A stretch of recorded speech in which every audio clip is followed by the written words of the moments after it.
യാഗം നടക്കുന്ന നിള ആരതിയും നടക്കുന്ന മണപ്പുരപ്പിൽ നിന്ന് ശിവക്ഷേത്രത്തിലേക്കുള്ള വഴിയാണ്.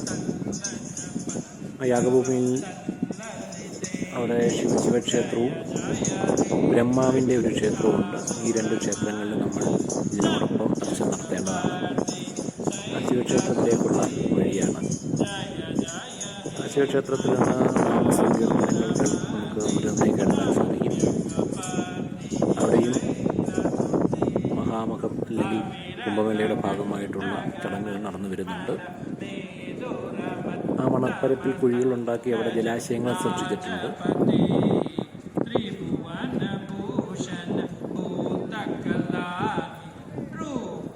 ഈ ശിവക്ഷേത്രത്തിൻ്റെ മുൻപിലായിട്ടാണ് കേളപ്പജിയുടെ സമാധി സ്മാരകമുള്ളത്.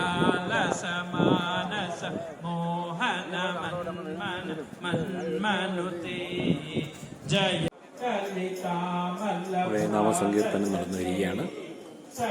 അമൃതാനന്ദി മഠത്തിലെ സന്യാസിമാരെ ഇവിടെ നമുക്ക് കാണാൻ സാധിക്കും. ഇതാണ് ശിവക്ഷേത്രം.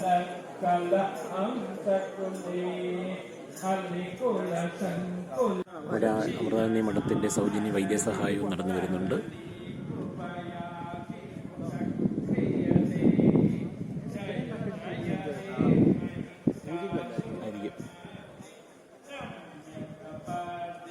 വളരെ പൗരാണികമായ ഒരു ശിവക്ഷേത്രമാണ്.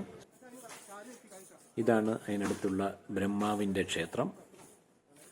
ബ്രഹ്മാവിന് വളരെ കുറച്ച് ക്ഷേത്രങ്ങൾ മാത്രമേ കേരളത്തിലുള്ളൂ. ബ്രഹ്മക്ഷേത്രമാണ്. ഈ രണ്ട് ക്ഷേത്രങ്ങൾ, ഇതാണ് കേളപ്പജിയുടെ സമാധി സ്മാരകം.